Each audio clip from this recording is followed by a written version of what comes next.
dilisensi berdasarkan BNSP, Badan Standarisasi Profesi. Nah, seperti itu. Kemudian apalagi ya, pengalaman saya di bidang keinstrukturan atau pengajar untuk teman-teman mekanikal atau operator itu selama kurang lebih 5 tahun. Ya, jadi saya juga pernah mencetak lulusan yang dia siap kerja di Planet Ban, kemudian di Astra Toyota dan lain sebagainya, perusahaan-perusahaan di bidang otomotif. Jadi ini juga sebagai tambahan informasi buat teman-teman yang ingin mencari nantinya, mungkin setelah lulus, pengen ini Pak mencari pengalaman praktek ya bersertifikat, tentunya itu bisa gratis ya, ada di Kementerian Ketenagakerjaan di bawah Balai Besar Pelatihan Vokasi Bandung. Kurang lebih seperti itu. Ya, eh, kalau saya lihat ini banyak sekali ya teman-teman yang ikut berpartisipasi di kelas ini ya. Ini kurang lebih ada sekitar berapa Pak Denny? Jadi untuk kelasnya reguler itu rata-rata 20, Pak. Jadi Oh, 20. ini teman-teman dari kelas lain yang belum beruntung dapat praktisi, Pak. Jadi sebenarnya sudah diajukan praktisi semua, kan tetapi cuma beberapa, Pak, yang cuma satu kelas ini, Pak, yang dapat. Jadi kelas Oh lain ya, ini saya tumpangkan begitu, Pak. Mohon izin, Pak. oh ya, nggak apa-apa. Oke teman-teman, saya nggak bisa ngabsen satu persatu ya. Yang jelas mungkin teman-teman bisa berpartisipasi aktif ya kan ya, supaya saya juga bisa mengenal se apa namanya sejalannya dari pelatihan ini. Nah, materi kita untuk di awal ini kalau nggak salah akan belajar tentang baterai, betul ya?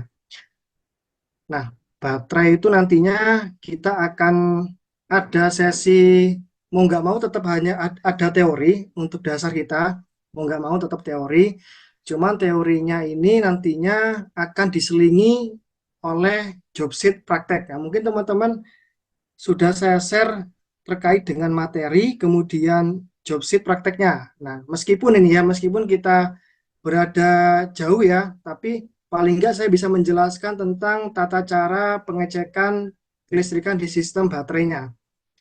Nah, seperti itu. Saya langsung aja, Pak, untuk share screen ya. Nah, sudah tampil semuanya? Sudah, Pak. Sudah, Pak. Sudah ya. Baik. Nanti kalau misalnya ada pertanyaan, langsung aja ditanyakan ya, sambil kita perkenalan. Partisipasinya ada 70 orang, jadi saya harapkan juga bisa aktif.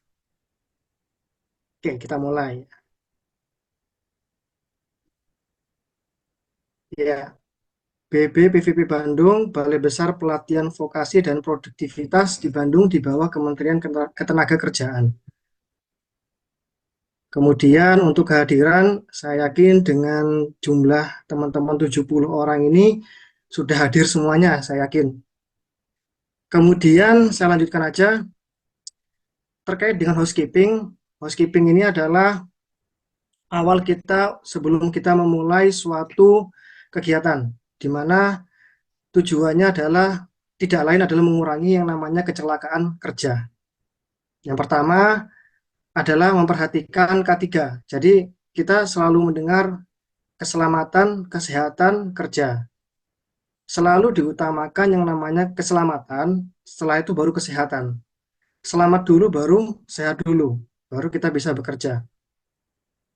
Apa-apa aja yang diperlukan? Nah, tentunya di dalam K3 itu kita harus sebelum kita kerja kita harus dulu mengobservasi dulu benda apa atau bagian apa yang akan kita lakukan kerja, mulai dari sarung tangan, keselamatannya, kemudian lingkungannya dan lain sebagainya.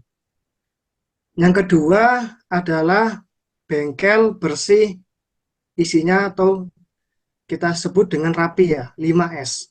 Jadi ketika kita nantinya akan terjun ke lapangan, teman-teman, yang utama adalah memperhatikan 5S-nya. Kenapa? Karena kalau kita tidak memperhatikan 5S, maka kita akan bekerja acak-acakan. Atau bisa jadi alat yang kita pakai justru mencederai kita sendiri. Contohnya seperti ini. Kita memakai alat tang. Nah, tang atau palu. Kemudian setelah kita pakai, kita geletakkan di lantai. Nah, tentunya kalau kita tidak rapi, tentunya akan kena kaki. Nah, bisa jadi jatuh dan lain sebagainya. Artinya ada potensi kecelakaan kerja di sana. Selanjutnya, di dalam housekeeping ada pekerjaan lebih cepat dan mudah. Tentunya kalau kita bisa menata barang-barang itu, kita akan mudah untuk mencari dan mudah untuk mengambilnya. Seperti itu. Nah, untuk housekeeping di K3, kira-kira ada pertanyaan? Nggak ada ya, saya lanjutkan kalau nggak ada. Nanti teman-teman tanya aja ya. Ini masih di awal materi. Nah, kemudian apa-apa aja sih yang poin-poin apa yang dipentingkan di dalam housekeeping sebelum kita bekerja? Yang pertama jelas adalah kebersihan. Yang kedua adalah pengaturan barang dan alat. Nah, seperti gambar yang ada di tampilan itu, kita mengatur barang itu sesuai dengan fungsinya. Misal, ada barang itu universal. Misalnya kayak tang, obeng, palu, kemudian kunci. Nah, itu termasuk dari barang yang universal. Jadi kita mengelompokkan itu di dalam satu tempat. Yang kedua, ada barang-barang dia khusus kuncinya. Nah, kita sebut dengan special service tool atau kita sebut SST. Nah, itu contohnya adalah kalau kita contoh ya kita akan membongkar yang namanya camshaft ya kan, katup misalnya. Berarti ada alat pengunci katupnya. Nah, kemudian ada kita membuka CVT misalnya, kita punya motor, kita buka CVT-nya, maka ada alat disebut CVT holder. Nah, alat-alat khusus itu memang diperuntukkan sesuai dengan kegunaannya. Jadi, misal kita akan memperbaiki kendaraan ringan A dan atau kendaraan ringan B akan berbeda pula SST-nya atau special service tool-nya. Nah, itu pengaturan barang itu akan dikelompokkan menjadi kelompok kedua atau kelompok B. Nah, jadi ada kelompok A, pengaturan barang universal, kemudian kelompok B. Selanjutnya, ketika pengaturan barang dan alat selesai, nantinya kita akan mengatur yang namanya bahan. Nah, jadi ada alat, ada bahan yang kita atur sedemikian rupa supaya bisa cepat kita mengambilnya. Selanjutnya, yang ketiga adalah mengutamakan K3. Kita sudah berdiskusi ya tentang mengutamakan K3 tadi. Kita lanjut aja. Selanjutnya adalah kekompakan. Nah, tentunya di dalam suatu tim ya, kita tidak bisa kerja individu. Nah, ini sangat tidak boleh sekali kita kerja individu. Kenapa? Karena barang yang akan kita bongkar itu adalah barang berat. Kemudian dalam menyelesaikan suatu permasalahan tersebut dengan solusi, mencari solusinya, kita perlu diskusi. Jadi interaksi antara manusia dengan manusia lain itu harus bagus. Jadi komunikasi teman-teman juga harus bagus di dalam bengkel. Termasuk juga keterbukaan teman-teman ketika teman-teman tidak bisa melakukan suatu pekerjaan. Misalnya teman-teman membuka suatu baterai misalnya, karena kita milih baterai ya, dan memasang baterai. Nah, memasang dan membuka baterai itu ada prosedurnya. Nah, teman-teman nggak tahu nih, maka teman-teman silakan bertanya kepada pihak yang tahu. Kalau teman-teman diam atau teman-teman tidak menjaga kekompakan, bisa terjadi suatu kecelakaan kerja. Nah, poin 1, 2, 3, 4. Selanjutnya adalah poin keamanan. Poin keamanan di sini yang dimaksud adalah teman-teman menjaga suatu alat dan bahan tetap aman dan semua bagian-bagian kendaraan ringan pada posisi yang tepat. Nah, contoh sederhana, teman-teman ketika berada di bengkel, bengkel itu standarnya itu pasti memiliki yang namanya ventilasi udara, standarnya. Nah, kalau teman-teman tidak menerapkan suatu prosedur yang tepat, misalnya tidak membuka jendela, nah itu akan berakibat pada pernafasan kita, karena ada emisi gas buang yang keluar. Nah, jadi kita tetap mengutamakan keamanan. Nah, yang terakhir adalah sistem atau aturan, poin ke-6-nya. Nah, poin ke-6 ini ini harus kita taat terhadap aturan yang berlaku. Kenapa? Karena tentunya aturan-aturan yang dibuat itu sudah didesain untuk keselamatan kerja. Kalau kita tidak taat terhadap aturan, yang ada hanyalah kecelakaan kerja. Seperti itu, teman-teman. Jadi saya review lagi.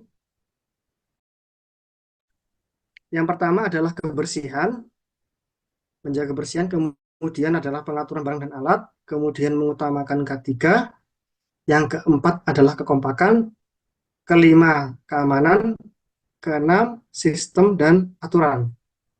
Nah, ini poin-poin yang harus kita fokuskan sebelum kita masuk ke dalam bengkel nanti.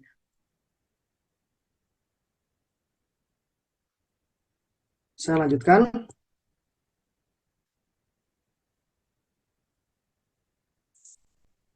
Baik, untuk kita buat suatu aturan di dalam kelas atau di dalam pelatihan ini. Jadi untuk poin satu, karena kita menggunakan online ya, kita bisa menggunakan HP, tidak jadi masalah. Poin kedua adalah aktif saat mengikuti pembelajaran. Artinya, silakan teman-teman bertanya jika acungan tangan ya. Di sini ada icon acungan tangan, kemudian dilarang berbicara. Artinya masing-masing kita fokus. Kemudian yang keempat, bertanya kepada instruktur jika ada yang tidak jelas. Kemudian yang kelima, utamakan K3. Yang keenam, mengerjakan tugas. Yang ketujuh, apabila terhadap ada kondisi darurat atau kondisi yang tidak diinginkan, kita bisa menghentikan suatu pelatihan ini. Nah, baik. Kita mulai masuk ke dalam materinya, memelihara baterai, di mana kita kalau di pelatihan di vokasi, kita selalu menggunakan unit, yaitu unitnya adalah G45 Auto Otomotif 01065.2. Jadi di pelatihan vokasi manapun ada kode unit yang itu berisi tentang standar-standar yang kita ajarkan ke bagian mekaniknya. Di mana elemen kompetensinya adalah menyiapkan pemeliharaan dan sampai kita bisa melakukan perbaikan.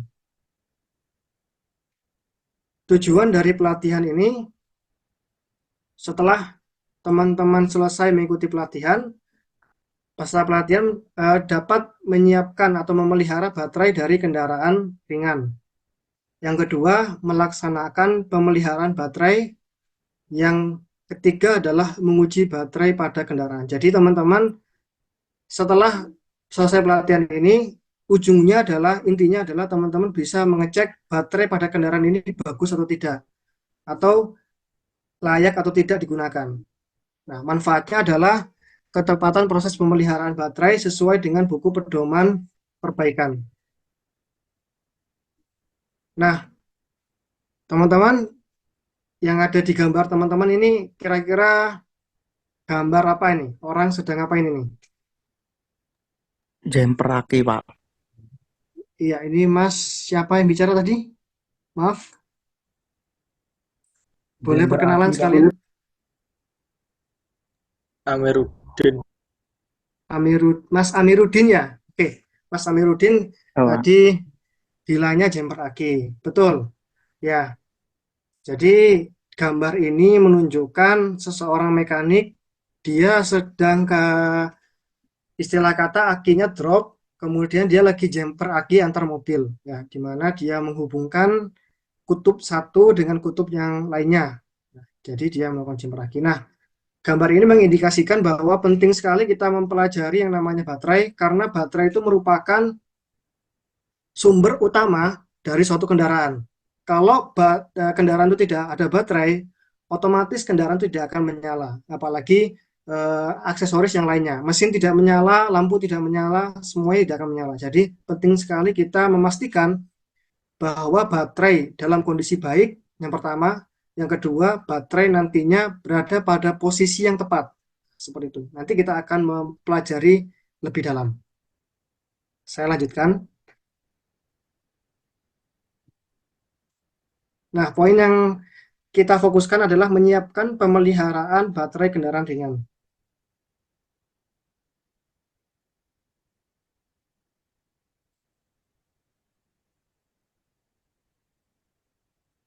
Baik, apa itu baterai? Baterai, kita tahu definisinya adalah sumber arus listrik searah yang dapat mengubah energi kimia menjadi energi listrik. Nah, kemudian fungsi baterai yang pertama adalah menyimpan energi listrik dari alternator. Sebentar, maaf ya, saya ini dulu.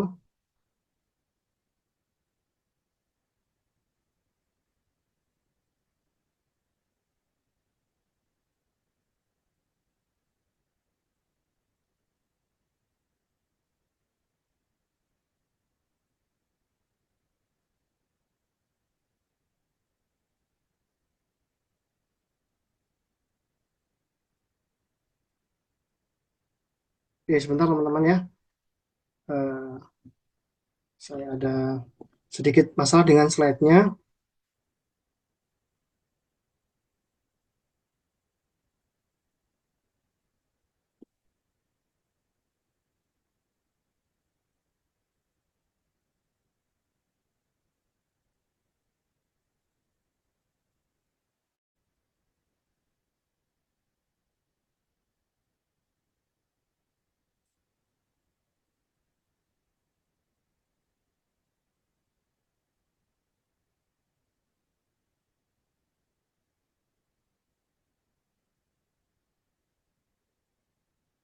Tadi sampai di fungsi baterai.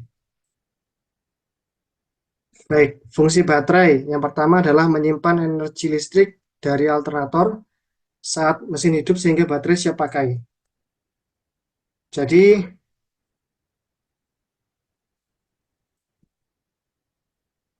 oke,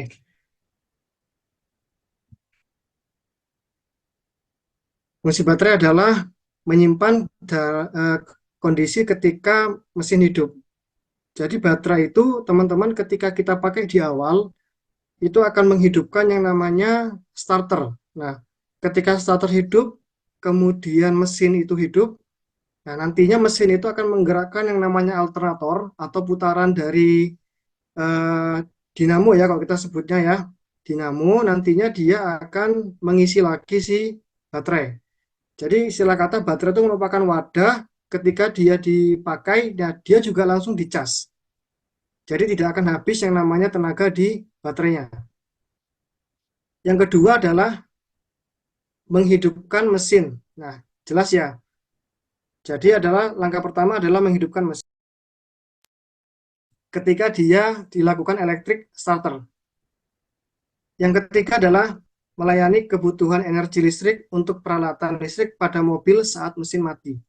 Nah, ada beberapa komponen di dalam kendaraan itu di mana dia tidak berhubungan dengan mesin. Jadi kita pisahkan antara baterai dan mesin. Kalau misalnya kita menggerakkan yang namanya pedal mobil, nah kemudian transmisi mobil itu kaitannya dengan mesin. Tapi ada bagian di mesin yang dia tidak ada hubungannya dengan mesin, yaitu aksesoris seperti lampu, kemudian sen, kemudian klakson. Nah, komponen-komponen aksesoris itu dia langsung berhubungan ke dalam baterai. Jadi meskipun mesin tidak menyala, tapi aksesoris itu akan hidup. Jadi misalnya kita hanya kunci on, kemudian kita klakson, itu akan hidup. Ketika kita kunci on, kemudian kita tekan rem, pedal rem, nah lampu rem akan hidup. Seperti itu. Bisa dimengerti teman-teman?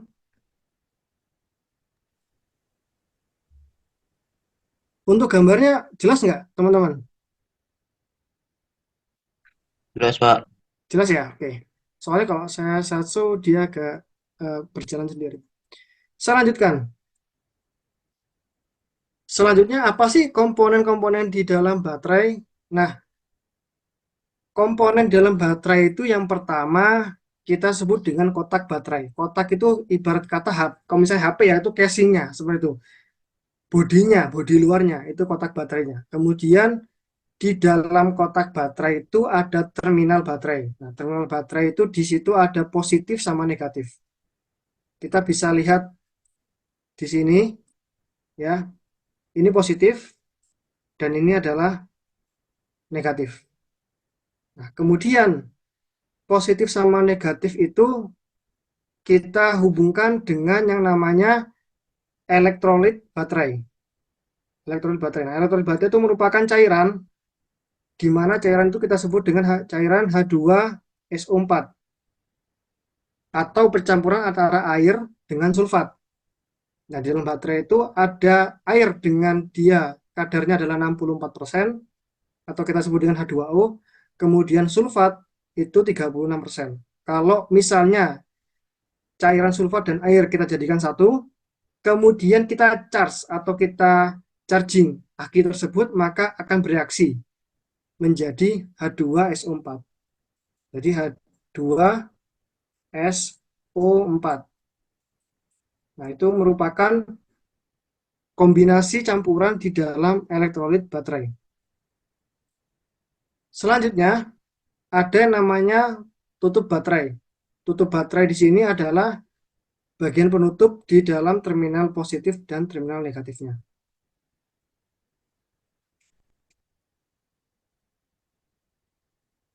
Oke, saya lanjutkan.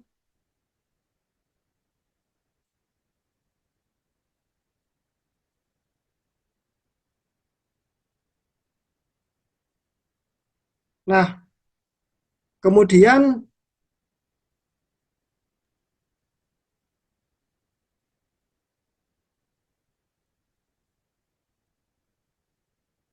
apa sih macam-macam jenis baterai?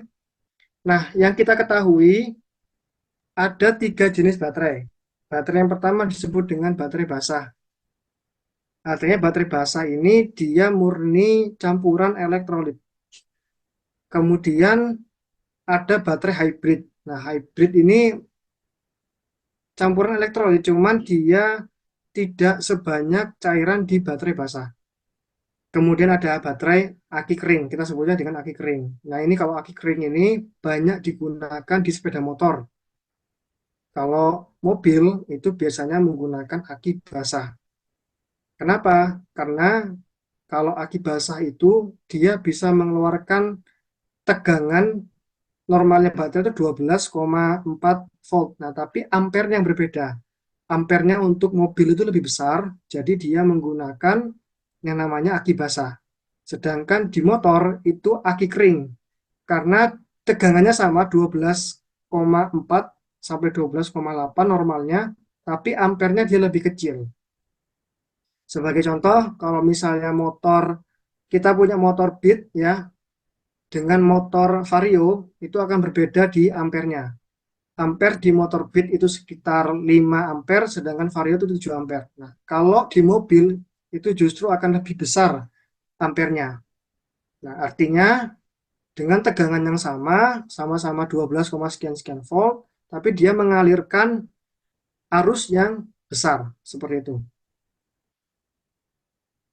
Nah, berbagai merek itu kita bisa lihat, itu ada mereknya GS Astra biasanya, kemudian Yuasa. Nah, yang paling banyak di pasaran adalah merek GS milik Astra Autopart. Itu biasa kita gunakan.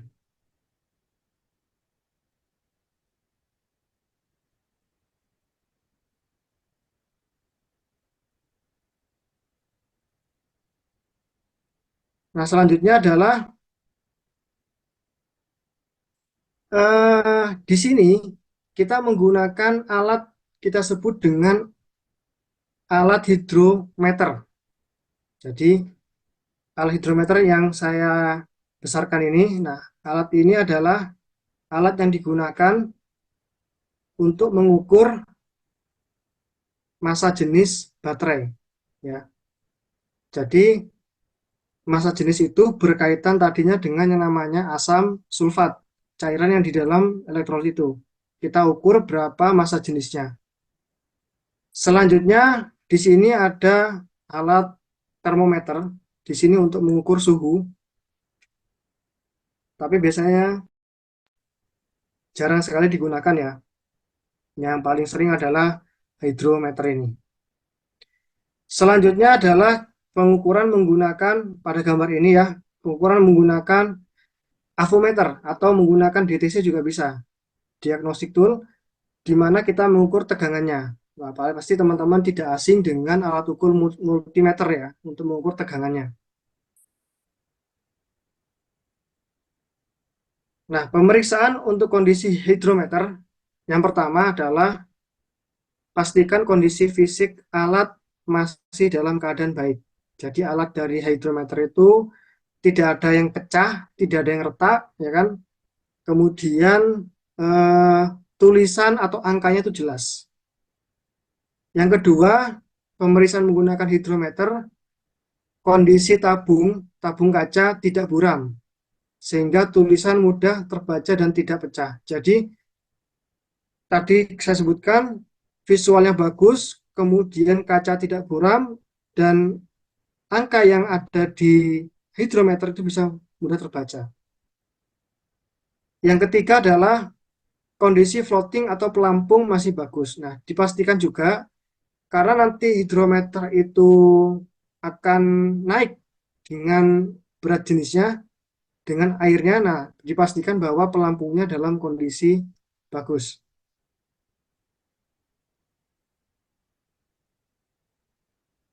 Selanjutnya melaksanakan pemeliharaan baterai. Sebelumnya ada pertanyaan, teman-teman? Belum ada, Pak. Belum ada ya. Baik, kita lanjutkan. Bagaimana sih pemeriksaan level cairan elektrolit?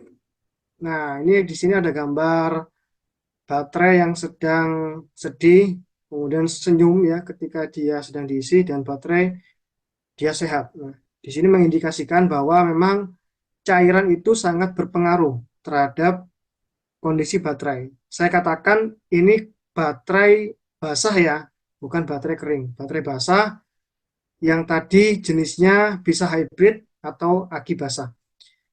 Cara memeriksa level cairan elektrolit dengan melihat tinggi permukaan elektrolit dengan batas atas atau batas bawah pada kondisi baterai. Nah, saya ulang lagi tadi di slide sebelumnya. Nah, di sini ya. Saya agak perbesar lagi ya gambarnya ya. Oke. Nah, di sini ada upper level, teman-teman ya.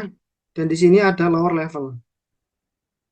Pastikan bahwa posisi dari elektrolit itu berada pada level di tengah-tengahnya. Nah, seperti ini. Kalau misalnya dia berada di bawah levelnya, nah ketika dia tidak akan bereaksi, tidak akan memberikan tegangan yang maksimal. Nah, kalau dia berada di atasnya, upper level, ini juga tidak bagus, tidak akan maksimal untuk mengeluarkan tegangan dari baterainya. Jadi dia harus berada di antara upper dan level. Nah, yang punya kendaraan, baik itu motor atau mobil yang menggunakan aki basah, silakan dicek posisinya. Begitu halnya dengan yang aki hybrid ya, juga sama. Saya perbesar untuk aki hybrid. Nah, di sana ada upper dan lower level. Seperti ini. Nah, kecuali untuk aki yang kering, dia tidak akan ada kondisi dari kondisi upper dan kondisi lower. Seperti itu. Jadi, untuk aki kering tidak ada, hanya aki basah. Bisa dipahami, teman-teman? Untuk mengecek kondisi elektrolit.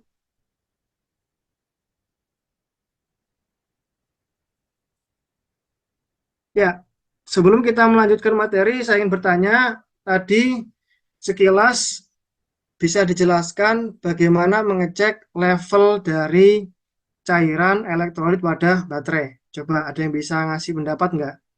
Sekalian saya pengen tahu nih. Ini ada banyak teman-teman peserta. Ada yang bisa berpendapat? Tadi gimana? Saya sudah jelaskan. Gimana cara memeriksa kondisi level dari cairan elektrolitnya?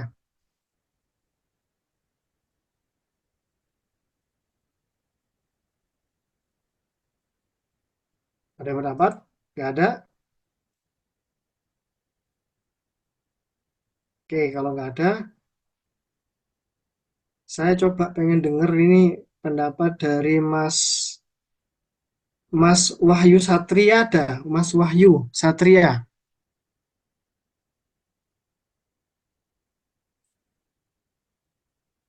atau nggak ada.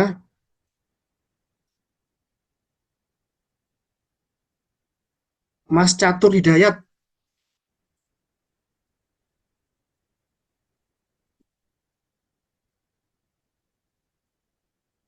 ini nggak ada yang bisa memberikan pendapat ini?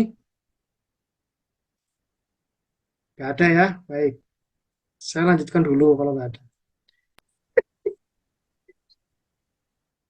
Ya gimana Mas Wahyu tadi? Ya, saya lanjutkan dulu. Nah, selanjutnya adalah pemeriksaan tadi level sudah. Selanjutnya adalah kita memeriksa fender atau pelindung dari kendaraan.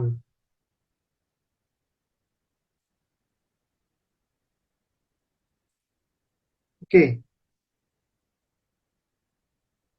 langkah yang pertama ketika kita mengecek dari baterai, kita pastikan bahwa baterai itu dipasang fender covernya, baik fender cover di depan maupun di samping. Gunanya adalah untuk memastikan bahwa tidak tumpah dari cairannya. Yang kedua adalah memasang steering cover atau cover dari setirnya. Kemudian seat covernya sampai floor mat cover dan cover stick transmisi. Nah, kita pasang semuanya untuk K3-nya.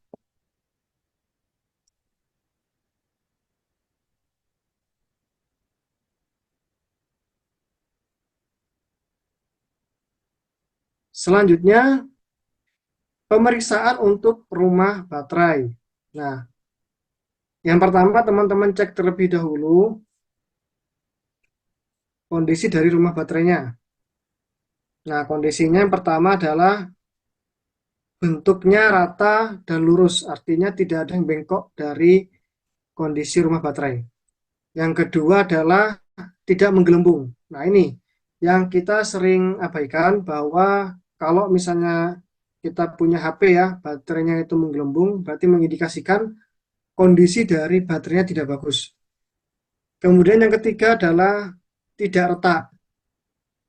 Jadi ketika kita cek tidak ada keretakan, tidak ada yang pecah, kemudian terakhir adalah tidak terjadi kebocoran. Dipastikan si air itu nggak ngerembes atau tidak keluar.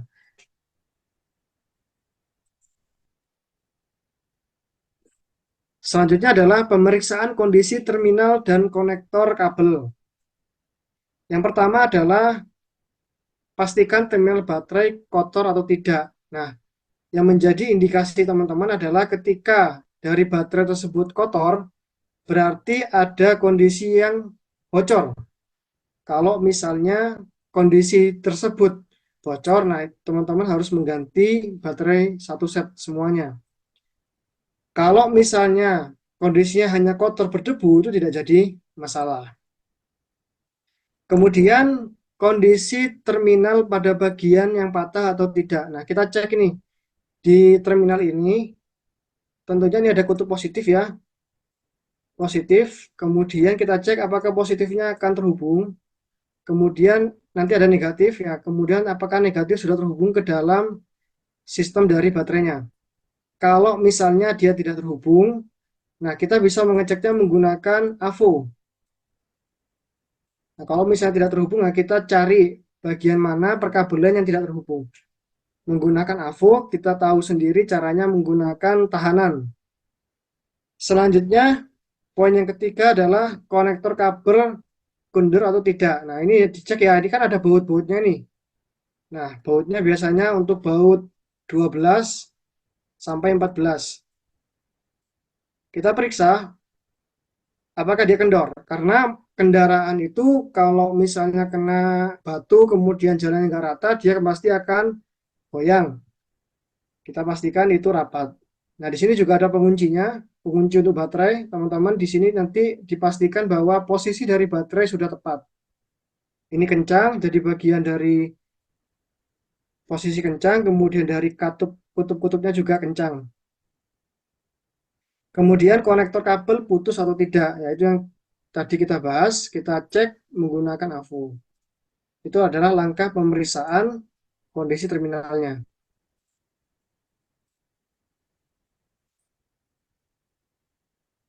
Selanjutnya, bagaimana cara mengatur atau mengeset multimeter? Multimeter kita set terlebih dahulu, teman-teman, untuk langkah yang pertama. Langkah yang pertama, kita cek terlebih dahulu multimeter pada posisi 0. Jadi posisi jarum pada posisi 0. Yang kedua adalah putar selektor pada skala DC. Karena kita ketahui di dalam kelistrikan itu ada yang disebut dengan DC, kemudian ada yang disebut dengan AC. Nah, DC ini kita sebut dengan direct current atau kita sebut dengan arus arah, kemudian AC adalah arus bolak-balik atau alternating current. Ini biasanya kalau DC dia di baterai, kalau AC dia di listrik rumah tangga. Nah, kita atur ke dalam DC, di mana tegangannya berkisar antara 12 volt. Kemudian kita baca atau ukur baterai. Ini jika kita menggunakan multimeter analog.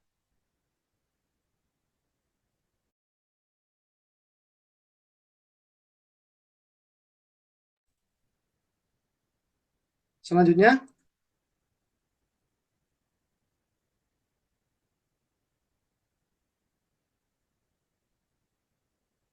pemeriksaan tegangan baterai dengan multimeter digital. Nah, kalau digital itu lebih simpel ya. Kalau analog itu kita masih mengatur kalibrasinya. Kalau digital kita hanya memutar selektor pada DC, kemudian pasang probe merah atau positif ke dalam terminal positif baterai, kemudian probe hitam negatif ke dalam negatif baterai. Kemudian kita baca ukuran baterainya. Cukup simpel. 3 langkah untuk mengecek yang namanya multimeter digital.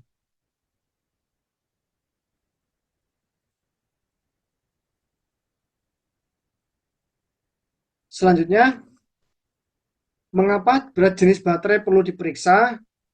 Nah, pemeriksaan berat jenis baterai, metode untuk mengetahui kapasitas baterai, dengan kata lain mengikuti apakah baterai tersebut dalam kondisi terisi atau dalam kondisi kosong. Ini di sini ada indikasinya seperti cara dari orang ini. Teman-teman kita perhatikan gambar yang sebelah ini. Di sini ada orang menggunakan hidrometer, di mana posisinya nantinya kita akan membaca garis di bagian tengah ini. Kita lihat dari hidrometer ini. Nah, kemudian kita periksa apakah dia pada level yang bagus atau pada level yang perlu di-charge. Nah, sebagai contoh, kalau dia berada pada level merah, berarti dia perlu di-charge atau perlu strom. Artinya, si reaksi tadi antara air dengan sulfat, kita tadi sebutnya H2O untuk air, kemudian ditambah sulfat SO4, ini masih belum bereaksi sempurna. Jadi perlu dilakukan pengisian atau menggunakan charger. Biasanya tergantung dari berapa ampere hour-nya. Kita sebut dengan AH, ampere hour. Nah, ini si kapasitas dari baterai itu berapa AH. Kalau misalnya contohnya baterai tersebut ada 6 ampere hour, 6 AH. Nah, kemudian per hour-nya itu bisa diisi dengan 2 ampere hour. Jadi nanti kita bagi 6 ampere dibagi dengan 2 ampere. Nah, tergantung dari chargernya. Misalnya kapasitas di baterai itu 6 ampere, kemudian kita akan mengecas di mana alat yang kita gunakan itu chargernya dia bisa mengisi 2 ampere hour. Jadi nanti totalnya kita akan mengecas selama 3 jam. Ya, ini non-stop, tidak usah kita lepas cabut. Jadi selama 3 jam kita charge. Baru nanti dia akan bereaksi.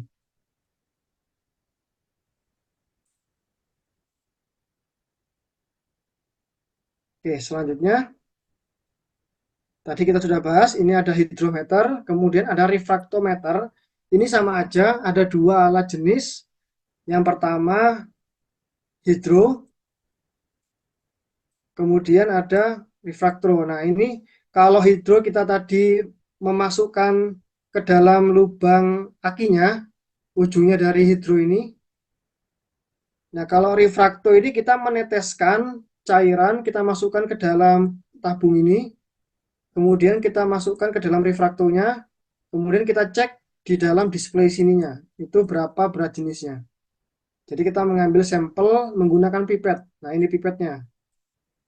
Kita ambil sampelnya di pipet ini, kemudian kita masukkan ke dalam tabung, kemudian kita cek berapa dari massa jenisnya.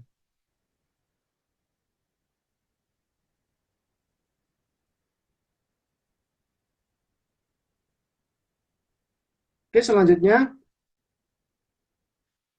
langkah pemeriksaan berat jenis baterai. Nah, langkah-langkahnya nih ya. Yang pertama adalah lakukan pembersihan hidrometer.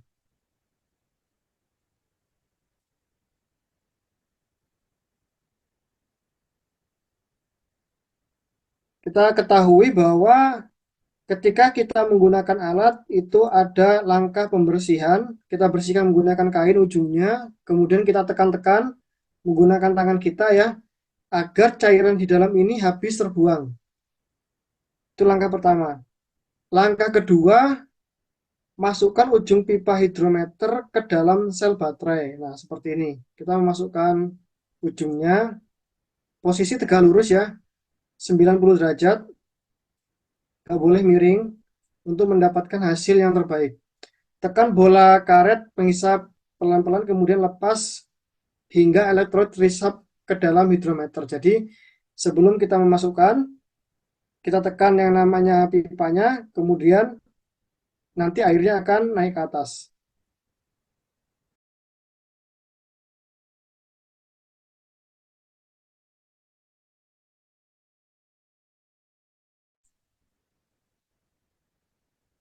Nah, selanjutnya eh, langkah ketiga adalah posisi hidrometer. Kita cek posisi hidrometernya bahwa pembacaannya harus tegak lurus. Nah, ini ada cara yang salah, kemudian ini cara yang benar. Seperti ini ya.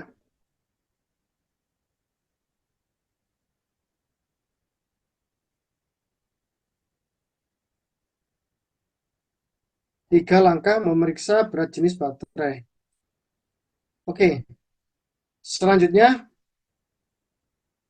cara yang keempat, tadi posisinya juga sama. Kemudian cara yang kelima ini kita membacanya, mata kita harus tegak lurus.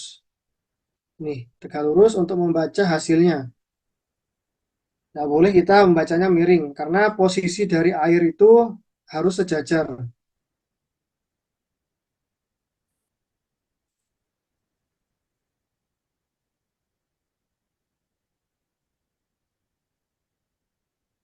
Oke, selanjutnya bagaimana sih indikator baterai tersebut bagus?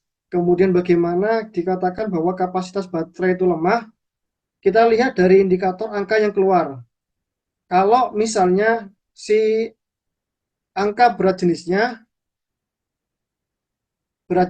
dengan angka 1300 atau lebih, artinya si larutan itu sangat pekat. Atau kalau kita umpamakan, kita punya air, kemudian kita berikan gula, nah gulanya itu sangat pekat. Harus dilakukan penambahan air agar berat jenisnya berkurang. Nah, jadi kita tambahkan nanti air suling. Air suling itu berbeda dengan air mineral. Air suling itu dia airnya murni, benar-benar H2O, tidak ada campuran mineralnya, kita masukkan ke dalam akinya.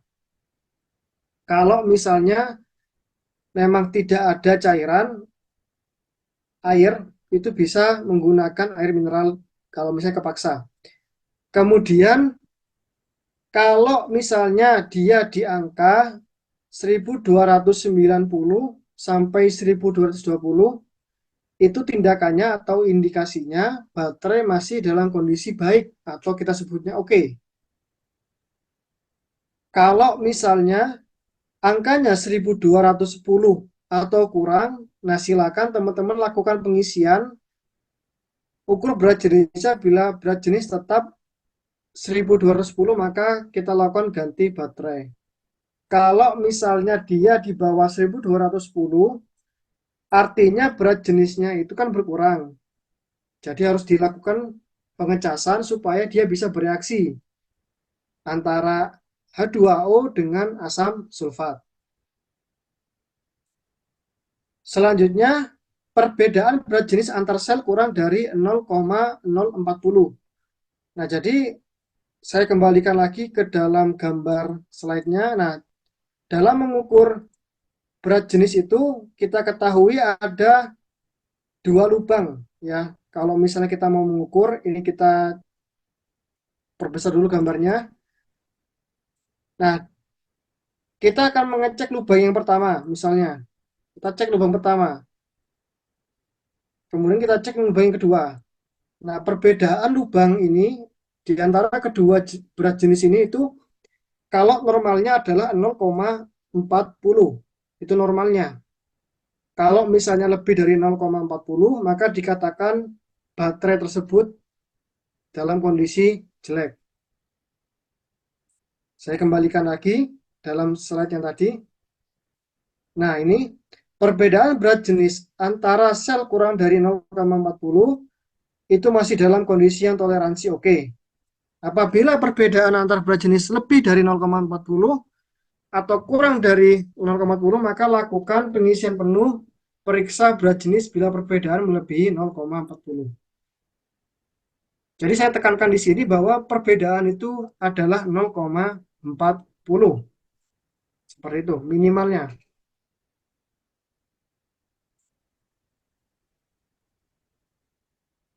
Selanjutnya, bagaimana mengkonversi berat jenis? Nah, ini bisa kalian lakukan jika teman-teman tidak berada pada kondisi ruangan. Artinya teman-teman misalnya berada pada kondisi pegunungan, atau teman-teman berada pada daerah yang dingin seperti Eropa, kemudian di luar dari Indonesia, maka kita bisa menggunakan rumus perhitungan seperti ini. S20 sama dengan ST ditambah 0,0007 dikalikan T min 20. Nah, S ini adalah mengindikasikan berat jenis pada suhu 20 derajat. Untuk S20-nya. Sama dengan ST. ST itu adalah nilai pengukuran berat jenis. Jadi, ini yang kita inginkan, ST-nya ini, kemudian kita masukkan temperatur suhunya berapa. Misalnya dalam kondisi panas, misalnya kita berada di Jakarta ya, kondisi di Jakarta itu sekitar 38 derajat Celcius. 38 kita masukkan ke dalam perhitungan, ke dalam T-nya, nah nantinya kita hitung berat jenis pada suhu 20 derajat ini standarnya berapa, kemudian kita bisa menemukan ST nilai yang kita inginkan. Saya ulangi lagi, berat jenis pada suhu 20 derajat Celcius ini sudah diketahui standarnya, kemudian kita akan mencari suhu dalam kondisi yang panas, misalnya 38 derajat Celcius, maka kita masukkan ST plus 0,007 dikalikan T, kita masukkan suhunya 38, sehingga nanti kita akan mendapatkan berat jenis idealnya berapa.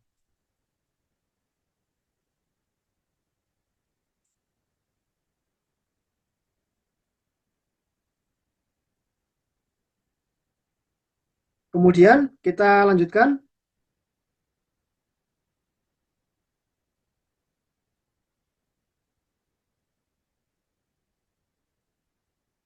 Step 1, yang pertama adalah harus memperhatikan keselamatan kerja untuk mencegah kerusakan atau kecelakaan diri. Kita review lagi nih ya. Step 2 adalah pertama kali melepas tutup pelindung baterai bila ada, memastikan kondisi permukaan baterai dalam kondisi yang bersih. Yang ketiga adalah tempatkan baterai di dalam kotak plastik, bersihkan permukaan baterai dengan air panas atau sabun menggunakan kuas. Ya, intinya adalah membersihkan dari casing baterai itu. kemudian bersihkan lap kering, kemudian bersihkan kutub positifnya. Ini untuk membersihkan dari terminal baterainya.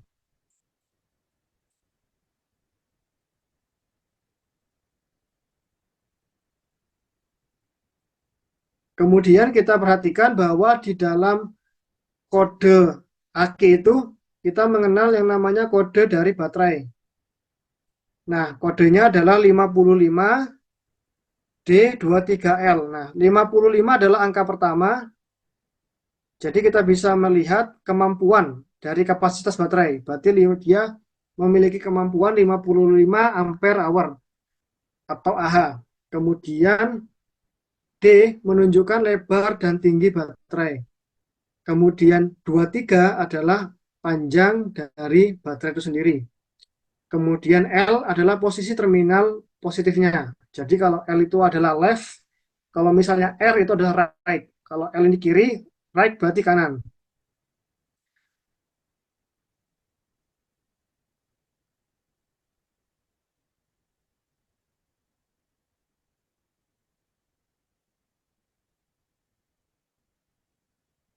Selanjutnya adalah menguji baterai pada kendaraan. Nah,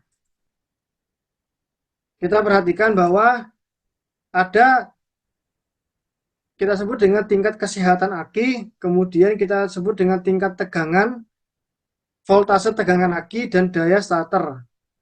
Intinya adalah yang pertama untuk mengecek suatu kondisi baterai itu, tadi kita bisa menggunakan berat jenis, kemudian kita bisa menggunakan yang namanya tegangan.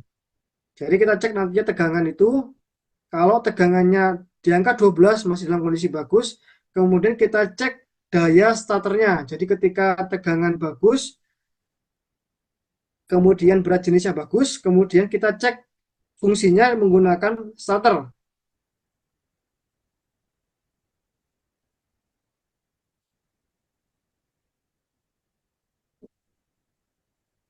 Nah, kalau misalnya kita menggunakan DTC atau diagnostic tool, ini adalah alat untuk mengecek kerusakan atau kita mengecek tegangan juga bisa.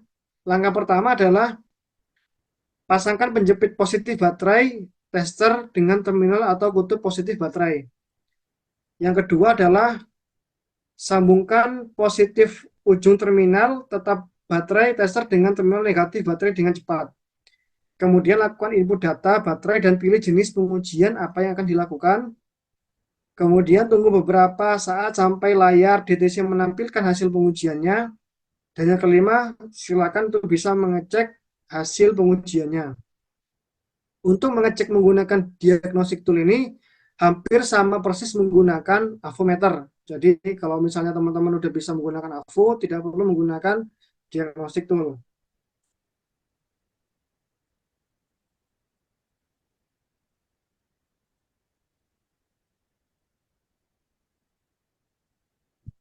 Kesimpulannya, yang pertama adalah pengujian baterai. Baterai bisa kita uji menggunakan diagnostic tool atau kita sebut menggunakan avometer. Kemudian persiapan pembelian baterai, teman-teman menyiapkan yang namanya buku manual atau bisa mencari di internet juga standar baterai dia bagusnya berapa. Kemudian periksa peralatan perangkat. Selanjutnya, periksa baterai, kemudian periksa level cairan elektrolit baterai, dan tidak lupa memasang pelindung kendaraan. Kemudian pelaksanaannya, silakan periksa fisik, kemudian tegangan, kemudian berat jenis, ya kan? Kemudian kondisi terminal. Nah, teman-teman juga bisa melakukan pengecekan fungsi. Kalau misalnya di starter dia menyala, berarti baterai juga dalam kondisi bagus.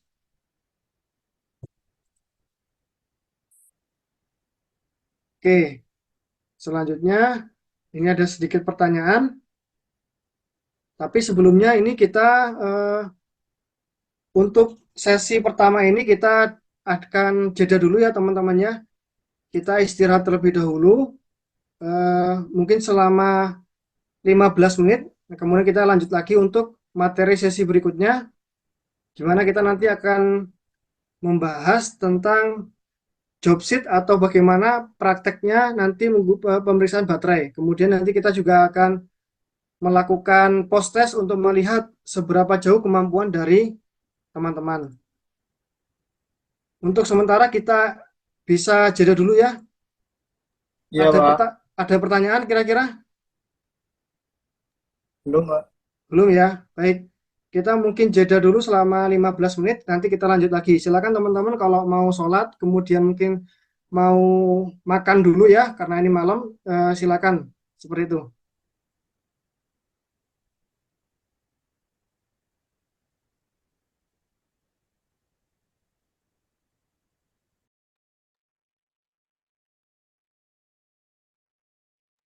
Nanti kita akan memulainya jam 7, maaf, jam 19.15, maaf, jam 8 lebih 15 menit.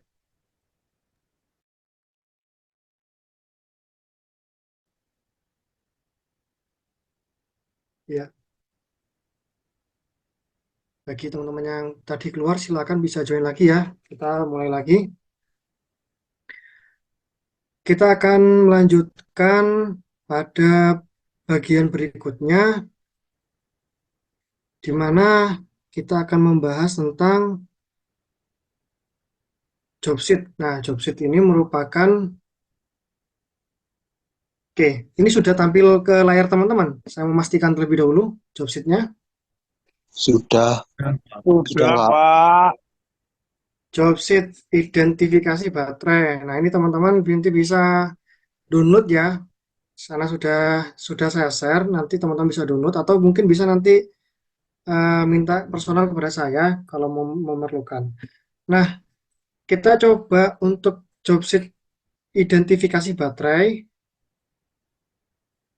di mana biasanya ini digunakan untuk melakukan pemeliharaan berkala kendaraan ringan. Yang pertama, kita identifikasi terlebih dahulu daftar alat yang digunakan. Yang pertama adalah jelas ada unit kendaraannya, kemudian kita cek cover sheet atau pelindung kendaraan, ini juga harus ada. Baterai jelas pasti harus ada, kemudian caddy toolset atau perlengkapan alat universalnya, semacam kunci, kemudian obeng, dan lain sebagainya.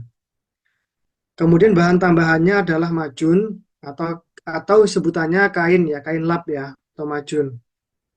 Lama pengerjaan untuk satu kali pekerjaan adalah 1 kali 15 menit, maksimal 15 menit. Prosedurnya, gunakan APD atau sepatu safety atau pakaian kerja. Kemudian yang kedua adalah rekan-rekan gunakan alat sesuai prosedur, pastikan alat bersih dan berfungsi dengan baik. Tanyakan pada instruktur apabila mengalami permasalahan dalam praktek atau praktikum. Langkah pengerjaannya, yang pertama, menyiapkan dan membersihkan alat, komponen, dan bahan yang akan digunakan. Nah, poin pertama ini mengacu pada poin pertama kita tadi, yaitu K3, di mana kita harus membersihkan dan menata peralatan sebelum kita menggunakan. Kemudian parkir kendaraan pada area yang rata, kemudian buka kap mesin dan pasang cover set pelindung kendaraan. Langkah kedua,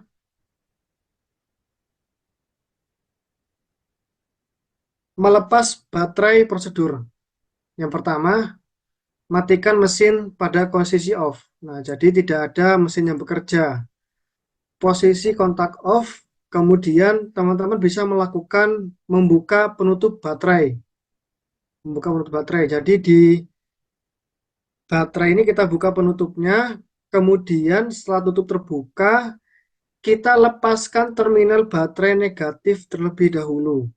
Nah, ini yang poin yang titik pentingnya adalah dalam membuka baterai, utamakan negatif terbuka lebih dulu. Kenapa? Mungkin ada yang tahu? Kenapa kok negatif dulu? Kenapa nggak yang positif? Negatif dibuka terlebih dahulu untuk memastikan, karena negatif ini hubungannya nanti teman-teman ke bodi kendaraan. Jadi kalau misalnya positif dia ke komponen ya, komponennya, kalau negatif ini dia ke bodinya, ke massa bodi dari kendaraan. Jadi dia harus dilepaskan terlebih dahulu. Hati-hati, jangan meletakkan kunci di atas baterai, karena ini menyebabkan hubungan singkat. Nah, ini yang terkadang teledor untuk kita perhatikan. Kita menaruh kunci misalnya, yang jelas itu bisa mengantarkan listrik. Kunci itu terhubung antara negatif dan positif, sehingga terjadi yang namanya arus atau hubungan singkat. Ada percikan arusnya. Kemudian, angkat baterai dari kendaraan. Setelah tadi negatif sudah dilepas, positif sudah dilepas, silakan teman-teman angkat baterai dari kendaraan tempat dalam kotak plastik atau wadah. Selama melaksanakan pekerjaan dengan baterai, agar elektrolit baterai tidak tumpah dan mengenai anggota badan maupun pakaian karena kandungan asam sulfat pada elektrolit sangat berbahaya. Nah, teman-teman harus perhatikan, karena air dari elektrolit ini jika terkena tangan, silakan langsung dibersihkan, karena dia bersifat gatal, mengandung dari asam sulfatnya. Kemudian poin yang kelima atau poin E, bersihkan permukaan baterai dengan air. Nah, ini untuk membersihkan, teman-teman silakan bersihkan menggunakan air untuk menjaga bahwa tidak berdebu, hanya melap aja dengan lap basah. Kalau misalnya di terminalnya itu ada semacam karbon atau material yang melekat, silakan gosok menggunakan sikat atau kawat, karena bisa jadi menghalangi yang namanya tegangannya. Setelah teman-teman melepaskan baterai, masuk ke langkah ketiga. Silakan identifikasi baterai. Nah, yang pertama adalah merek dari baterainya. Tadi kita ketahui ada merek GS, ada merek Yuansa. Kita ketahui dulu mereknya apa. Kemudian tipe baterainya apa? Apakah basah ataukah kering?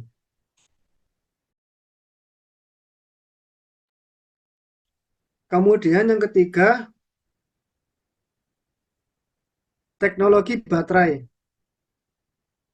Dia menggunakan MF atau VRLA. Kemudian adalah kode baterainya. Kode baterai itu sendiri, kita bisa melihat di sini contohnya ya, saya perbesar.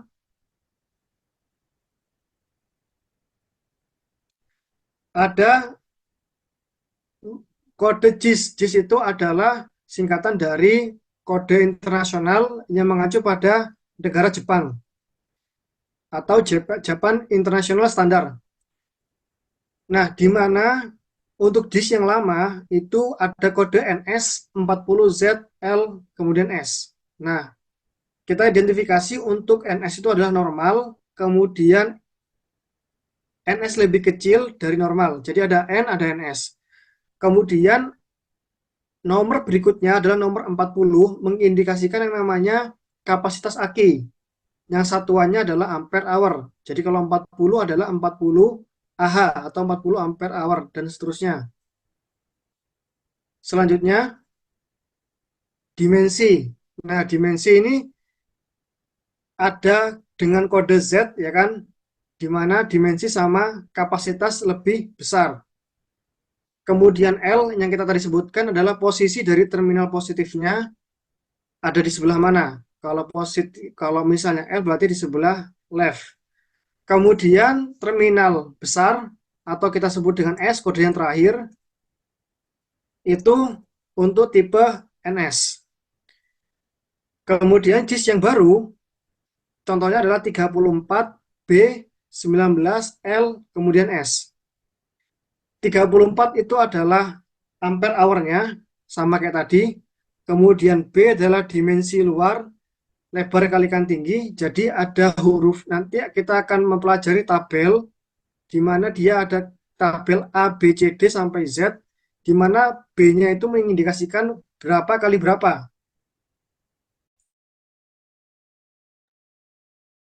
Selanjutnya, panjang baterai.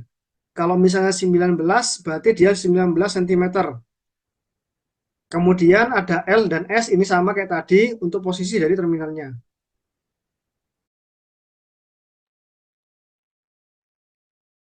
Selanjutnya, tadi untuk poin 4 adalah kode baterai, kemudian nomor 5 adalah kapasitas baterai. Nah, ini kita bisa lihat dari kodenya. Kalau tadi adalah 40, ini 40 ampere hour, 34 ampere hour. Kemudian yang keenam adalah tegangan baterai. Tegangan baterai kita nanti bisa mengukurnya menggunakan AVO, kemudian komponen baterai dan fungsinya. Selanjutnya teman-teman nantinya mencatat dan melaporkan hasil pemeriksaan pada lembar kegiatan. Nah, nanti ada lembar identifikasi praktek. Kalau misalnya kita praktek, kita akan menyediakan lembar praktek identifikasi. Selanjutnya yang kelima, setelah teman-teman selesai menggunakan identifikasi baterai, silakan bersihkan kembali peralatan yang sudah digunakan. Yaitu untuk poin job sheet identifikasi dari baterai. Untuk job sheet ini ada pertanyaan? Tidak ada ya? Selanjutnya, job sheet pemeriksaan baterai secara visual. Untuk job sheet yang kedua. Untuk daftar alat, kemudian daftar bahan, itu sama aja. Unit kendaraan, cover set, guide tool set untuk alatnya, kemudian bahannya adalah majun, pengerjaannya adalah 15 menit. Kemudian untuk aspek ketiganya juga sama seperti tadi, kita lanjut aja ke langkah pengerjaannya. Poin yang pertama masih sama, kita menggunakan poin K3. Kemudian poin yang kedua adalah memeriksa dari kotak baterai. Nah ini, kita mulai pada poin yang kedua. Bersihkan permukaan baterai, periksa secara visual untuk kotak baterai. Jadi kita periksa secara fisik terlebih dahulu, bahwa tidak ada yang bocor, menggelembung, dan lain sebagainya. Kemudian pemeriksaan visual yang kedua adalah bersihkan terminal baterai atau konektor baterai apabila kotor dan berkarat dengan menyiram air hangat. Lalu bersihkan permukaan baterai. Berikan grease atau gemuk ya pada terminal baterai sebelum memasang konektor untuk mencegah karatan. Jadi grease itu kita lumasi ke dalam terminalnya, kemudian kita pasang yang namanya terminal baterai. Nah, untuk memasangnya, kalau tadi kita melepasnya adalah negatif terlebih dahulu, kalau memasangnya adalah positif terlebih dahulu. Jadi kebalikannya. Melepas adalah negatif, memasang adalah positif. Untuk mengurangi yang namanya terjadinya konsleting. Selanjutnya adalah periksa kekencangan konektor, yang kita tadi sudah pelajari bahwa menggunakan kunci ya. Kunci pasring 12 atau paling besar menggunakan 14. Selanjutnya adalah lindungi terminal baterai positif dengan penutup karet. Nah, selalu kita melihat ketika kita membuka suatu baterai kendaraan, yang pasti terlindungi adalah baterai dengan kutub positifnya. Biasanya warnanya merah. Nah, ini untuk melindungi terjadinya yang namanya konsleting atau hubungan pendek. Sebenarnya sama saja ketika kita menutup dengan negatif atau warna hitam. Kalau positif itu merah, hitam itu negatif, itu sama aja. Tapi yang terpenting adalah salah satu dari positif maupun negatifnya tertutup. Yang keempat adalah memeriksa ketinggian elektrolit baterai. Nah, jumlah elektrolit yang tepat yaitu antara upper dan lower yang tadi kita udah bahas. Jadi dia berada pada posisi min dan max. Saya perbesar, dia berada posisi tengah-tengahnya min dan max. Kemudian bila kurang, jangan diisi dengan air biasa, tapi diisi dengan air suling atau air destilasi. Jadi airnya memang khusus, bukan air minum, bukan air mineral, jadi memang air suling. Kemudian langkah berikutnya adalah periksa tutup sel baterai dari kemungkinan mampet. Nah, ini maksudnya adalah di dalam sel-sel ini, dari baterai ini, ya kan, itu tidak ada hambatan. Jadi ada sel-sel pelat-pelat, ya kan, tidak ada isolatornya atau tidak ada hambatannya. Periksa sel baterai dari kemungkinan rontok, mengkristal atau menggembung.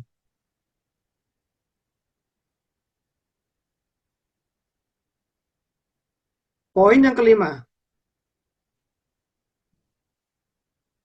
periksa atau perhatikan posisi pengikat baterai. Harus kuat agar baterai tidak goyang saat kendaraan berjalan atau bekerja, sehingga dapat menimbulkan keretakan atau elektrolit tumpah. Nah, posisinya kita perhatikan, dia melintang seperti ini. Di sini ada dua baut. Nah, ini gunanya untuk mengikat yang namanya baterai. Jika salah satu dia tidak kencang, maka baterai akan tergoyang, bisa jadi katup positif atau katup negatif dia akan terlepas. Nah, coba dibayangkan seandainya kita berada di medan yang curam, kemudian pengikatnya tidak rapat, tiba-tiba baterai tersebut lepas, otomatis tenaga atau mesin akan terdampak pula. Bisa jadi mati atau aksesorisnya juga akan mati. Nah, itu sebabnya bahwa pengikat baterai di sini sangat penting.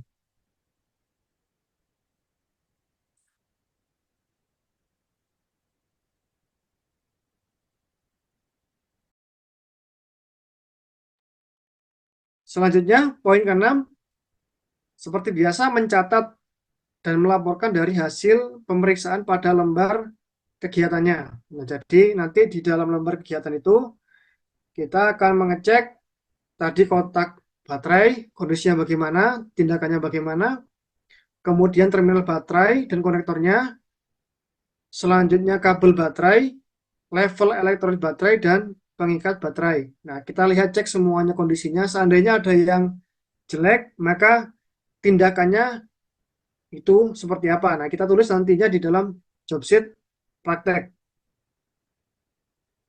Langkah terakhir adalah membersihkan dan merapikan komponen dan tempat kerja.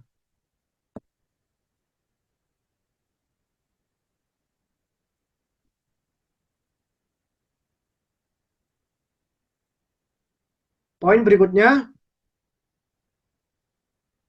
kalau tadi kita memeriksa pertama, identifikasi yang namanya baterai, kode baterai. Yang kedua, kita memeriksa secara visual dari baterainya, mulai dari kotak, kutub, kemudian terminal-terminalnya. Nah, langkah yang ketiga adalah pemeriksaan berat jenis dari elektrolit baterai.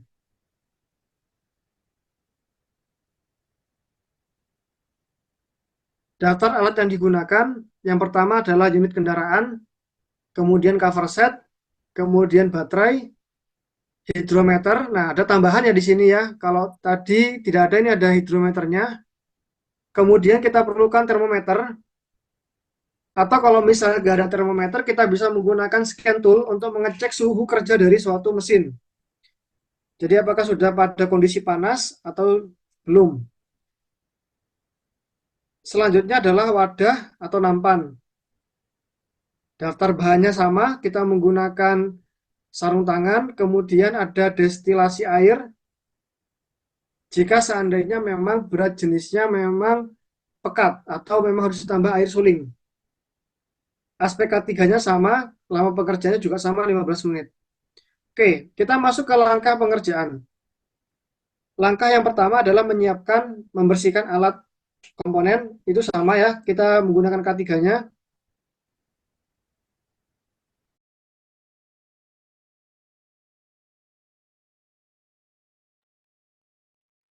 Kemudian, langkah yang kedua adalah lepas sumbat baterai dan tempatkan dalam wadah agar tidak tercecer. Nah, silakan teman-teman membuka salah satu. Nah, kalau misalnya teman-teman ingin memeriksa dua sel, kita bisa membuka dua tutupnya. Kalau misalnya kurang akurat, kita bisa membuka 3 sel. Nah, ini contoh yang di sini adalah kita membuka 2 sel. Sel yang pertama, kemudian sel yang kedua. Bila level elektrolit, nah, untuk posisi ini, bila level elektrolit di bawah garis batas terendah, tambahkan air. Jadi kembali lagi kepada job sheet yang sebelumnya, kita periksa yang namanya levelnya sambil kita membuka tutupnya.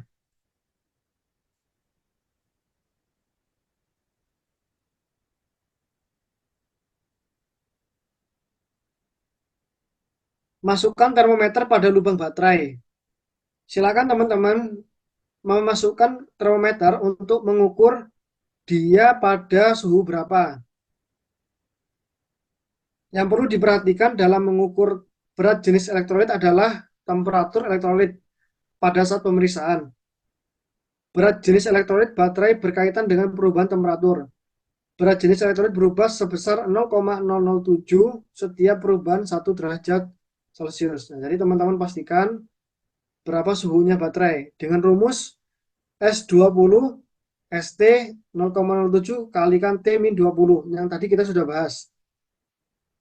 Keterangannya, S20 adalah berat jenis pada temperatur 20 derajat Celcius. Kemudian ST adalah nilai pengukuran berat jenisnya. Kemudian T adalah temperatur elektrolitnya. Nilai pada temperatur ini kemudian kita masukkan ke dalam T-nya. Kemudian selanjutnya kita masukkan nilai S20-nya. Kemudian nanti kita akan menemukan berapa nilai pengukuran berat jenis normalnya. Dengan acuan 0,007 pada setiap perubahan dari 1 derajat Celcius. Langkah keempat adalah memeriksa berat jenis menggunakan hidrometer. Kalau tadi kita mengukur suhunya, selanjutnya kita melakukan pemeriksaan menggunakan hidrometernya. Poin yang pertama, pastikan terlebih dahulu hidrometer dalam kondisi baik dengan memeriksa berat jenis air murni sehingga menunjukkan berat jenis 1000. Ini kita lakukan kalibrasi terlebih dahulu. Jadi hidrometer ini kita masukkan ke dalam yang namanya air murni. Nah, air murni ini berat jenisnya adalah 1000. Jika dia menunjukkan angka 1000, maka hidrometernya dalam kondisi bagus. Sebelum kita mengecek ke dalam akinya. Langkah pertama, saya ulangi, adalah langkah kalibrasi. Di mana hidrometer kita masukkan ke dalam air murni, nanti akan keluar berat jenisnya adalah 1000. Yang kedua adalah masukkan ujung hidrometer ke dalam lubang baterai. Jadi kita masukkan hidrometer ke dalam lubang baterai, pompa hidrometer sampai elektrolit masuk ke dalam dan pemberat terangkat. Ya, tandanya adalah si pemberat di sini dia mengangkat. Lalu bagaimana jika pemberatnya tidak naik? Bisa dikatakan bahwa hidrometernya itu rusak atau harus diganti. Poin yang C, tanpa pengangkat hidrometer baca berat jenis elektrolit baterai dan baca temperatur elektrolit baterai. Nah, selanjutnya teman-teman bisa melakukan pelaporan di dalam dositnya. Silakan catat berapa berat jenisnya dengan satuan kilogram per liter, kemudian dibaca temperaturnya. Nah, apabila ada yang keluar dari standarnya, maka silakan melakukan tindakan. Tindakannya apa? Dicatat juga.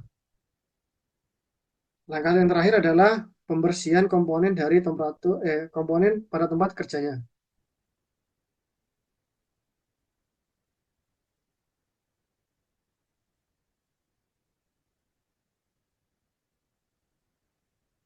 Baik teman-teman, identifikasi baterai sudah, pemeriksaan baterai secara visual sudah. Yang ketiga tadi adalah pemeriksaan berat jenis sudah. Ini adalah langkah yang keempat. Langkah yang keempat adalah pemeriksaan tegangan baterai. Menggunakan job sheet pemeriksaan tegangan baterai. Untuk daftar peralatannya hampir sama, cuman di sini membedakan adalah menggunakan multimeter. Untuk APD-nya juga tetap sama. Nah, untuk urutan langkah, yang pertama, nomor 1, siapkan dan bersihkan alat komponen, terutama pada komponen avometernya. Kemudian poin yang kedua,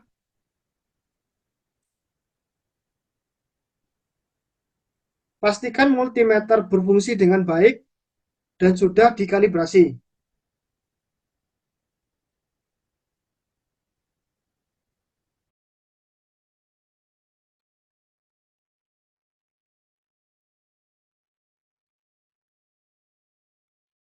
Yang ketiga adalah memeriksa tegangan baterai pada standby.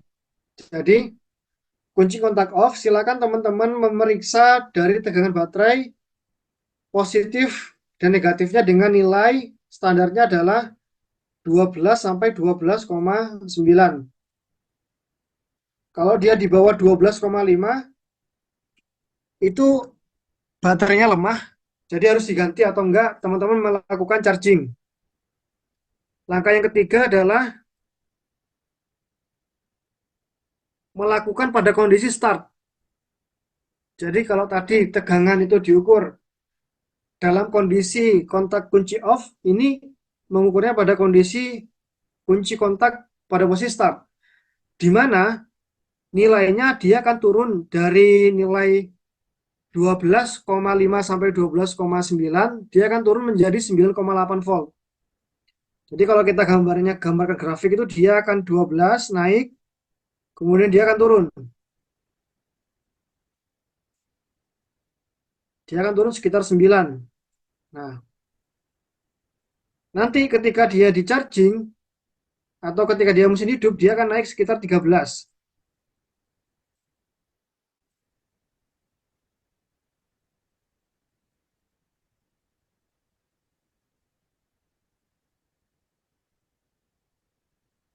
Nah, ini nomor 5 ya, jika baterai terisi atau mesin hidup sampai mesin menyala hidup normal dan tidak ada kerusakan, maka baterai akan berada pada posisi 13. Jadi grafiknya adalah naik 13,8 sampai 14,8. Nah, silakan teman-teman untuk mencatat dan melaporkan hasil pemeriksaan pada lembar kegiatan. Nah, silakan teman-teman lihat di lembar kegiatannya nanti berapa tegangan pada kunci kontak off, berapa tegangan dia pada starting, dan berapa nanti tegangan dia pada kondisi pengisian. Seperti itu. Kemudian tak lupa untuk membersihkan area atau alat dari komponen atau bagian-bagian yang sudah dikerjakan. Saya review lagi. Yang pertama adalah mengidentifikasi baterai dari kodenya. Yang kedua, teman-teman memeriksa baterai secara visual. Yang ketiga adalah memeriksa berat jenis baterai. Dan yang terakhir, yang keempat adalah memeriksa tegangan baterai. Nah, jika keempat-empatnya itu dikatakan bagus, maka teman-teman bisa menggunakan baterai tersebut. Tapi jika ada salah satu indikator itu jelek, maka teman-teman bisa mengganti atau memperbaiki dari baterai tersebut.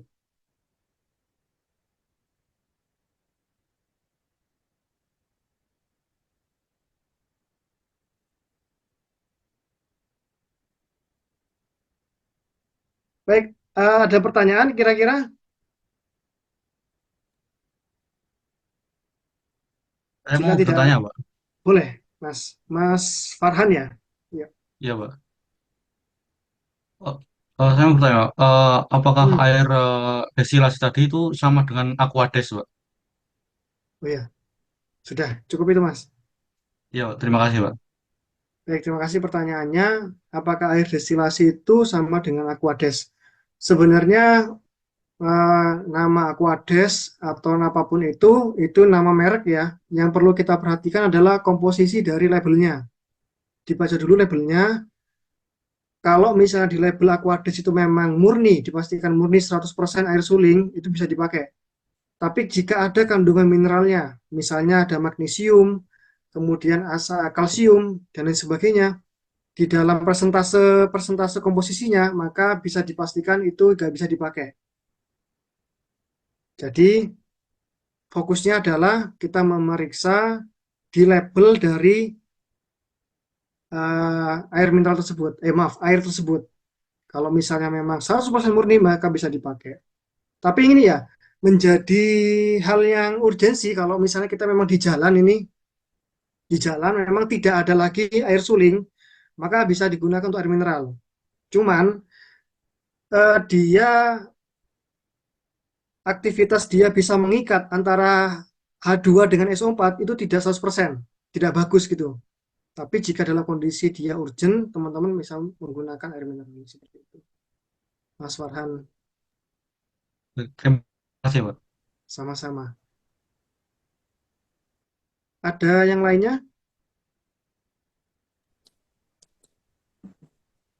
Izin tanya, Pak.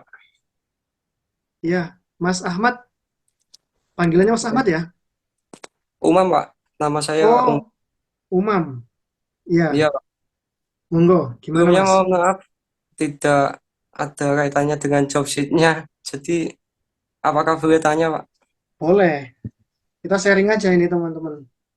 Iya, Pak. Sebelumnya ini, saat ini sedang musim itu ya, Pak. Bilet-bilet itu, Pak. Hmm, Mengganti lampu dengan watt yang lebih besar. hmm. Iya, terus? Ada sebagian yang mengatakan itu wajib full wave, Pak. Pengisiannya diganti dengan sepe sama kiprok yang lebih tinggi gitu, Pak, tidak standarnya. Hmm. Kemudian, Kemudian ada yang mengatakan itu tidak aman, bisa ya, menyebabkan akinya kembung, ya. dan ada yang mengatakan sebagian itu aman. Nah, menurut Bapak apakah itu aman dan ada efek sampingnya ya, Pak, yang dikatakan sebagian. Baik, Mungkin itu saja, Pak. baik. Terima Ya, kasih. terima kasih Mas Umam. Izin saya langsung menjawabnya. Pertama, jika itu berkaitan dengan aksesoris atau lampu ya, kita ketahui nih, kalau misalnya lampu itu biasanya tegangannya memang normalnya itu 4 sampai 5 volt untuk lampu. Ya, tegangannya 4 sampai paling banter dia 8 volt. Nah, tetapi ada beberapa pengguna atau ingin mengupgrade atau mengganti aksesoris dengan watt yang lebih tinggi, tentunya itu akan menambah beban dari suatu sumber tenaganya. Memang betul, ketika memang menaikkan beban, ya kan, tegangan, akan berdampak pada yang pertama dari baterainya, yang kedua dari pengisiannya. Jadi jika eh, di dalam kelistrikan itu sebelum dia mengisi ada baterai, ada sistem pengaman, kita ketahui itu ada sekring, ya kan ya. Kemudian sekring tersebut nantinya akan masuk ke dalam rangkaian kelistrikan kabel, kemudian nantinya akan masuk ke dalam penerangan. Yang pertama adalah baterainya terlebih dahulu. Bebannya akan lebih tinggi, maka pengisiannya pun akan semakin besar juga. Maka tidak salah jika kiproknya atau alternator atau spoolnya itu juga harus diganti atau menyesuaikan. Karena ya logikanya wadahnya itu segitu ya kan, tapi dia dikuras oleh beban yang besar. Jadi harus diseimbangkan dengan spoolnya. Kemudian yang kedua adalah dalam jalur perkabelan ada sistem pengaman yang disebut dengan sekring, di mana standarnya untuk sekring itu untuk aksesoris sekitar 5 sampai 10 ampere, miliampere. Nah, itu juga harus disesuaikan. Kalau misalnya jalurnya itu ibaratnya arusnya deras ya, logikanya itu memerlukan beban yang besar, maka jalur untuk ampernya itu harus dibesar juga. Sekringnya harus besar, kemudian jalur kabelnya juga menggunakan tembaga yang lebih besar lagi, sehingga itu akan aman. Memang kalau misalnya kita mau mengupgrade atau mau menambahkan aksesoris tambahan di dalam kendaraan, kita nggak hanya mengganti itu saja, tapi kita mempertimbangkan yang namanya kemampuan dari sistem kelistrikannya. Seperti itu. Kalau misalnya kita nggak memperhatikan itu, ya resikonya adalah paling jeleknya terjadi yang pertama adalah terbakarnya atau kalau dari perkabelan dia akan terbakar atau dia akan meleleh. Kemudian yang kedua adalah sekring akan mudah putus.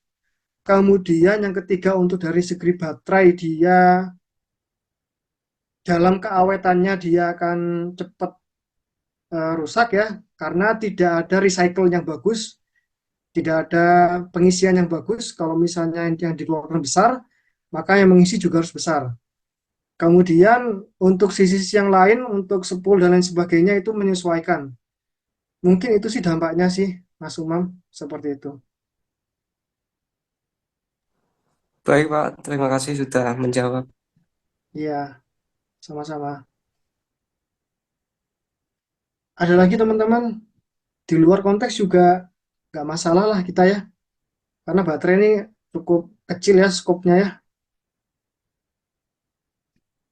Kita bisa bertanya, ini jurusannya TKR semua ya? Ada yang jurusan lain? Motor? Nggak ada? Mobil semua di sini? Iya, Pak. Mobil semua ya? Iya. Dalam memeriksa suatu kerangkaian kelistrikan, biasanya kalau tadi kita membahas itu baterai unitnya ya, kalau baterai sudah diletakkan di dalam kendaraan, maka kita harus memastikan juga jalur perkabelan negatifnya apakah sudah terhubung kepada masanya, masa dari bodi kendaraannya. Ini yang sering terlupa, teman-teman. Di masa itu ada dua jenis. Yang pertama, dia akan terhubung dengan masa bodi, kemudian yang kedua, dia akan terhubung kepada masa engine. Kalau masa bodi, dari baterai ke masa bodi, dia akan mengaktifkan yang namanya lampu-lampu. Kemudian kalau engine, dia akan mengaktifkan yang namanya sistem engine itu ada starter, kemudian ada bagian-bagian dari pengapian, bahan bakar, dan lain sebagainya.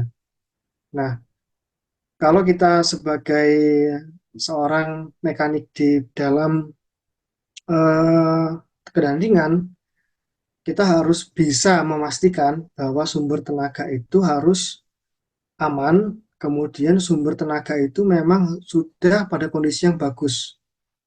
Yang seperti saya katakan tadi, ketika sumber tenaga itu tiba-tiba jelek-jeleknya di tengah jalan, itu tiba-tiba terputus atau terlepas, atau jangan-jangan terbakar, itu bisa saja terjadi. Kenapa? Karena terjadi hubungan singkat tadi. Tapi kembali lagi, bahwa sistem di dalam kendaraan itu didesain sebaik mungkin supaya jika terjadi konsleting atau lain sebagainya, maka yang terkena terlebih dahulu adalah sistem dari keamanan, bisa sekring, bisa relay, atau kalau di motor itu bendik ya istilah kata, seperti itu. Saya rasa cukup jelas ya materi kita ya untuk baterai ini. Apa ada yang ditanyakan? Cukup ya? Masih simple ya teman-teman ya. Masih ada materi-materi berikutnya. Di materi berikutnya kita ada sistem pengisian. Saya ada baterai, kita itu ada pengisian, ada pengaplian, sampai kalau saya lihat jadwal nanti ada engine management system.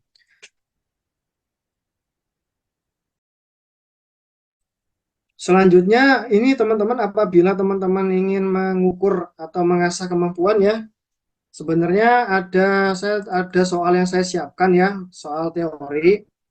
Tapi di sini teman-teman kalau pengen mengerjakan iseng-iseng nih ya, baca-baca ya kan, teman-teman bisa baca teorinya, kemudian teman-teman jawab soalnya. Kalau teman-teman bisa berarti ya teman-teman bisa mengukur kemampuan diri teman-teman sudah menguasai unit baterai ini. Nah, nanti kita akan ketemu pada pertemuan berikutnya. Kalau ada yang nggak paham nih misalnya ya, nah ini nih nomor 10 nih misalnya, kita lihat nomor 10. Ampere pengisian maksimum pada pengisian cepat adalah, nah ini kalau teman-teman nggak tahu nanti kita bisa bahas pada pertemuan berikutnya. Jadi saran saya adalah teman-teman mencoba untuk mengerjakan soal ini supaya lebih paham seperti itu. Begitu ya teman-teman ya.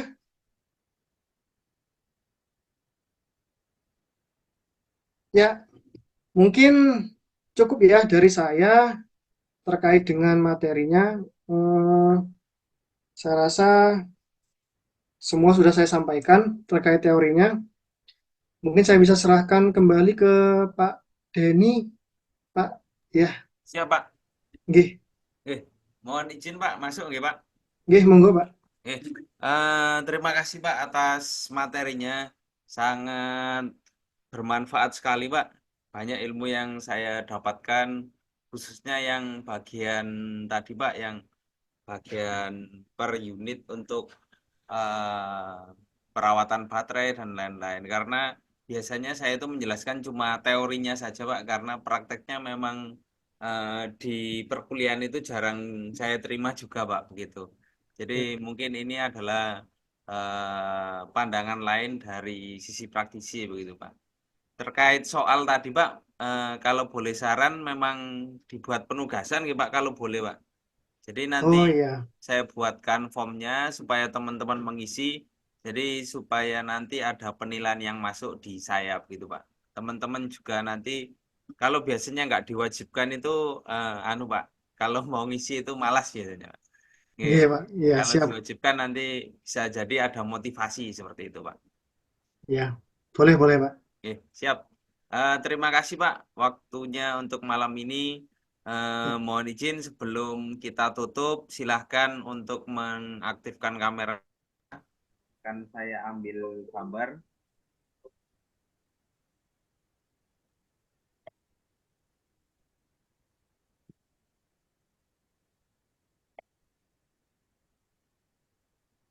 Silakan, Mas, yang lain ditunggu.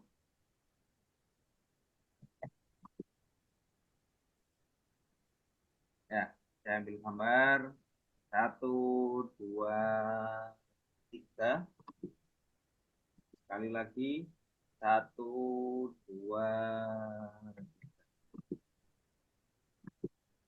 Oke, terima kasih untuk waktunya teman-teman semua dan khususnya Pak Diki. Mungkin kita bisa menyambungnya di pertemuan yang akan datang, ya, Pak. Oke, siap, Pak. Kita akhiri untuk pertemuan malam ini. Terima kasih sekali lagi. Saya akhiri. Assalamualaikum warahmatullahi wabarakatuh. Waalaikumsalam Waalaikumsalam warahmatullahi warahmatullahi wabarakatuh. Terima kasih teman-teman semua ya. wabarakatuh. Waalaikumsalam. Untuk menutup link Zoom, ya, Pak. Nggih, monggo, Pak. Monggo.